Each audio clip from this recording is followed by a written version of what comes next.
kasih pemirsa, Anda kembali menyaksikan Kominfo Newsroom. Pemirsa, di tengah gempuran teknologi dan produk impor, pemerintah tidak kenal lelah dan selalu berupaya untuk meningkatkan perlindungan bagi keberlanjutan UMKM.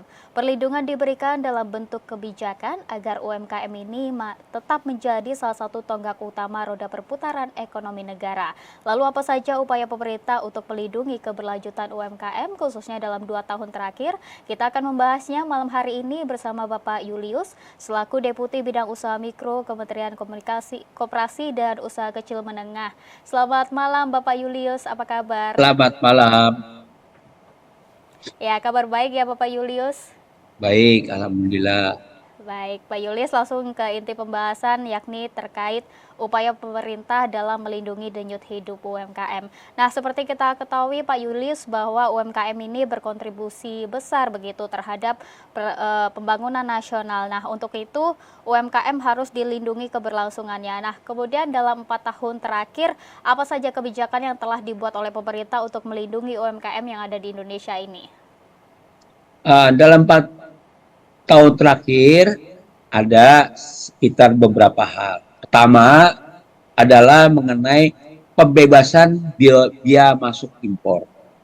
Jadi impor barang-barang oleh pemerintah pusat maupun pemerintah daerah dapat diberikan pembebasan biaya masuk berdasarkan Peraturan Menteri Keuangan Nomor 171 2019 tentang pembebasan biaya masuk atas impor barang oleh pemerintah pusat dan pemerintah daerah yang ditujukan hanya untuk kepentingan umum.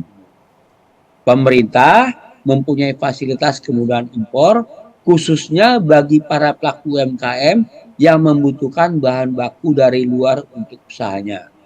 Kebanggaan UMKM dengan fasilitas biaya masuk dengan PPN impor untuk bahan baku, mesin, dan barang percontohan. Itu. Yang kedua, mengenai perpanjangan izin usaha. Perizinan usaha merupakan izin dari pihak berwenang atas penyelenggaraan kegiatan usaha pelaku usaha. Setiap pelaku usaha perlu untuk memiliki izin usaha untuk menjamin kepastian dan kelancaran dari kegiatan usahanya. Sejak berlakunya Undang-Undang Cipta Kerja, diterapkan perizinan usaha berbasis risiko untuk menunjang perbaikan iklim dan kegiatan berusaha. Perizinan berusaha berbasis risiko dilakukan berdasarkan penetapan tingkat risiko. Kita bagi 3, risiko rendah, risiko menengah, berisiko tinggi, dan peringkat skala usaha dari kegiatan usaha pelaku usaha. Penetapan tingkat risiko peringkat skala usaha berdasarkan penilaian tingkat bahaya dan potensi terjadinya bahaya.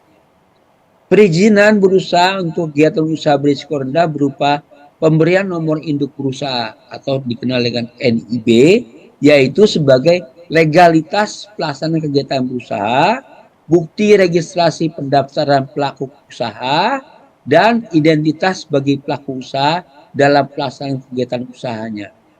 Perizinan berusaha untuk kegiatan usaha berisiko menengah rendah berupa pemberian NIB dan sertifikasi standar yang berupa pernyataan pelaku usaha untuk memenuhi standar usaha dalam rangka melakukan kegiatan usaha.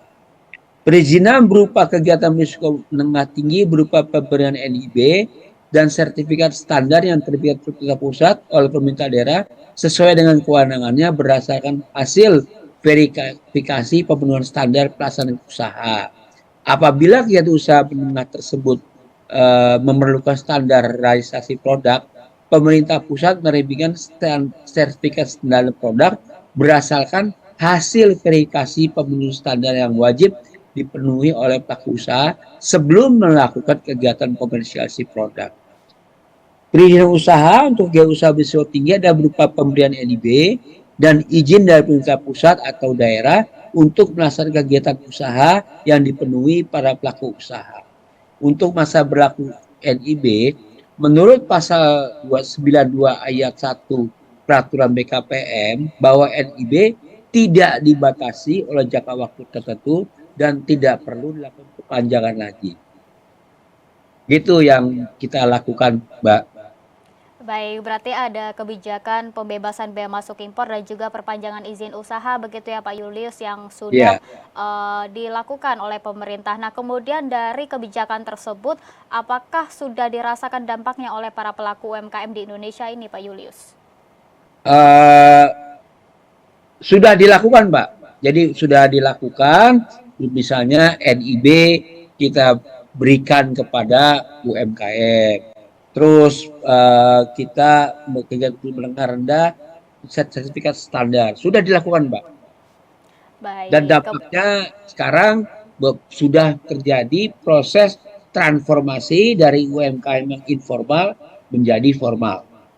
baik, memang ada yang dirasakan begitu untuk para pelaku UMKM dari kebijakan yang sudah dibuat oleh pemerintah. Nah, kemudian Pak Julius, dari berbagai upaya pemerintah yang sudah dilakukan, apa yang perlu dibenahi lagi agar pelindungan kepada UMKM ini lebih terarah?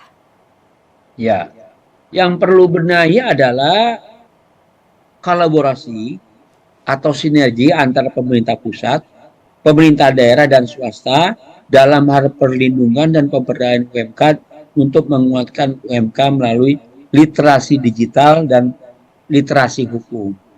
Literasi digital dapat meningkatkan daya saing dan memperluas peluang bagi pelaku usaha untuk mengembangkan pasar sehingga dapat meningkatkan ekonomi para pelaku UMK. Literasi hukum membantu pelaku UMK dalam pelindungan hak dan kepentingannya baik terhadap pemerintah, mitra bisnis maupun konsumen. Hal ini termasuk pemahaman tentang kekayaan intelektual atau merek dagang, kontrak bisnis, dan penyelesaian sengketa. Dengan memahami hukum, pelaku UMK dapat lebih siap menghadapi resiko termasuk kemungkinan litigasi atau sengketa hukum. Selain itu, pelaku UMK juga harus memahami ketentuan atau regulasi yang berhubungan dengan penderitaan perusahaan, termasuk perizinan, pajak, dan hukum ketenagakerjaan. Hal ini untuk menghindari resiko sanksi dan membangun reputasi bisnis yang baik. Ya, kolaborasi antara pemerintah pusat dan juga pemerintah daerah ini memang harus perlu dibenahi begitu agar perlindungan untuk UMKM lebih terarah. Nah, kemudian Pak Julius, ekspor ini menjadi salah satu cara begitu untuk pelaku UMKM agar naik kelas dan juga istilahnya tidak ketinggalan zaman begitu. Namun dalam agar bisa ekspor itu tentu tidak mudah, banyak hal yang harus dipersiapkan begitu untuk para pelaku UMKM. Nah, kemudian dari Kementerian Koperasi dan UMKM ini apakah ada pembinaan tersendiri untuk para pelaku UMKM agar tetap bisa berpedoman begitu pada aturan yang sudah berlaku?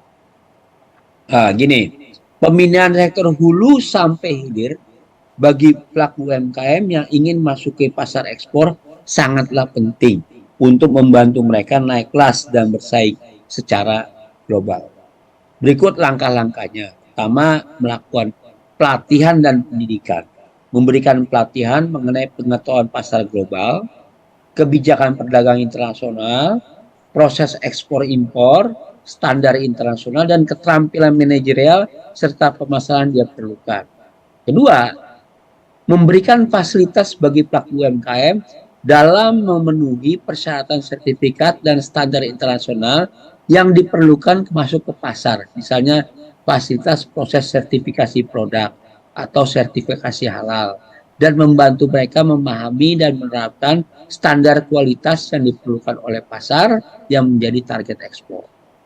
Selanjutnya, memberikan akses ke informasi pasar, memberikan akses kepada pelaku UMKM untuk informasi global seperti tren konsumen, permintaan pasar, dan persaingan. Ini bisa dilakukan melalui penyediaan database pasar, seminar, atau webinar tentang pasar tertentu.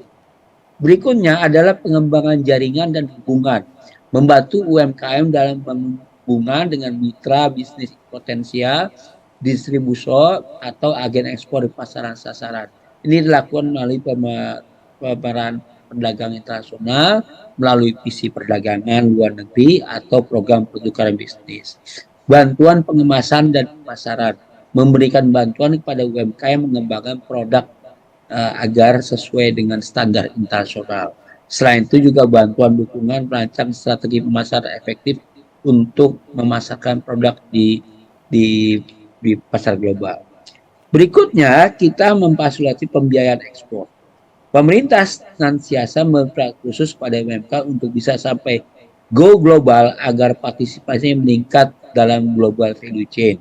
Perintah melalui program KUR memberikan stimulus bagi pelaku berorientasi ekspor mendapatkan kemudahan pembiayaan.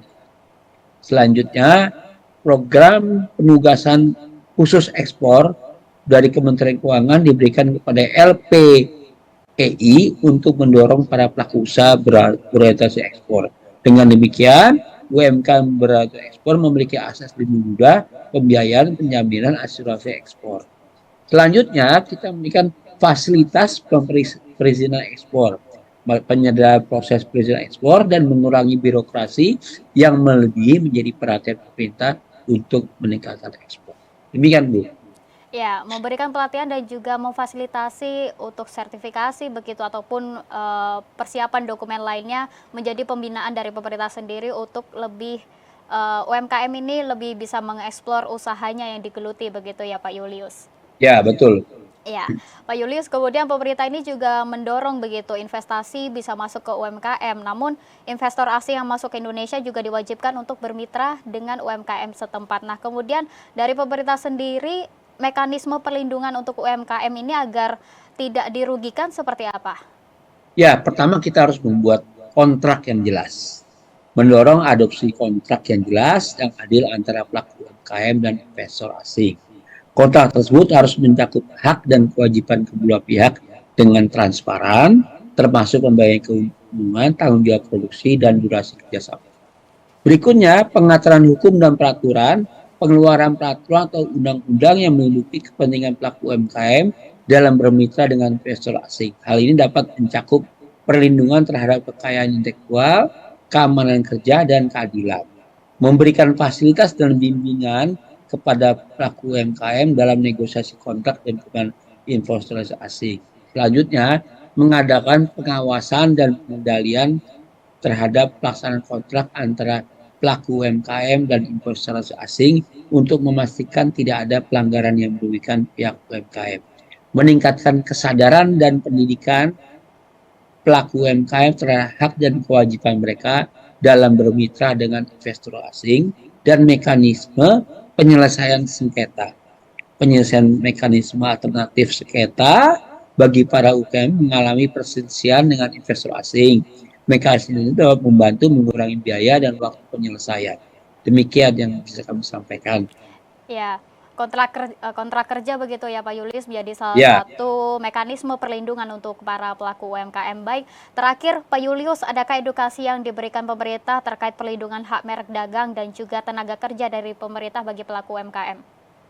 pemerintah dalam hal ini, Kementerian Koperasi UKM melakukan berbagai upaya saya dalam perlindungan hak merek dagang bagi pelaku diantaranya konsultasi, pendampingan, pendaftaran kekayaan intelektual, dan mengecek kepangkalan data DJKI, Direktorat Jenderal Kekayaan Intelektual, Kementerian Hukum dan HAM. Literasi dan sosialisasi kekayaan intelektual, memberikan rekomendasi dan pembiayaan secara gratis hak merek dagang, dan advokasi penyelesaian sengketa kekayaan intelektual. UMK perlu mendapatkan daftar merek dagang, terutama apabila UMK yang membutuhkan merek dibutuhkan jangka panjang dan terus-menerus. Harapannya, setelah pendaftaran merek ini, pelaku UMK dapat memperoleh beberapa manfaat, antaranya menjadi alat bukti bagi pemilik, menjadi dasar penolakan pendaftaran kekayaan intelektual pihak lain, mencegah penjiplakan atau pemalsuan, menjadi aset usaha atau pribadi dapat dialihkan atau dilisensiasikan kepada pihak serta meningkatkan daya saing ekonomi para pelaku UMK. Saya pikir itu dari kami dan mudah-mudahan nanti kita lanjutkan diskusinya kalau memang kita butuh lagi lebih dalam lagi. Gitu, Pak. Baik, terima kasih Bapak Julius selaku Deputi Bidang Usaha Mikro Kementerian Koperasi dan Usaha Kecil Menengah. Terima kasih Bapak sudah bergabung bersama kami di Dialog Kominfo Newsroom. Salam sehat Bapak. Ya, salam sehat. Makasih Bu ya. Ya, sama-sama Bapak. Dan pemirsa, kami akan segera kembali dengan informasi lainnya. Tetaplah di Kominfo Newsroom.